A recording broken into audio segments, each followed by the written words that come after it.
35 वर्षीय तरुणीचा वसई रेल्वे स्थानक परिसरात विनयभंग झाल्याची धक्कादायक घटना घडली आहे। माणिकपूर पोलिसांनी या घटनेचा जलद तपास करून 24 तासांच्या आत आरोपीला अटक केली आहे। वसई रोड रेल्वे स्थानक हे वर्दळीचे रेल्वे स्थानक असून हा परिसर महिलांसाठी सुरक्षित मानला जातो।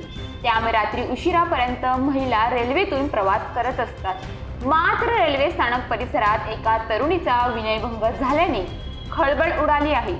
पीडित तरुणी सदनी लेखापाल असून वसईच्या अंबाडी रोड परिसरात राहते। हा परिसर जवळ असल्याने ती चालत घरी जाते।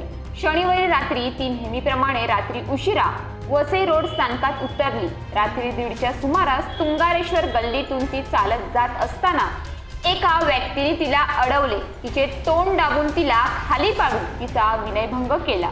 त्यानंतर या तरुणीचा महागडा फोन घेऊन पळ काढला। खाली पडल्याने तिला दुखापत झाली होती। तिच्यावर नवघरच्या आरोग्य केंद्रात प्राथमिक उपचार करण्यात आले।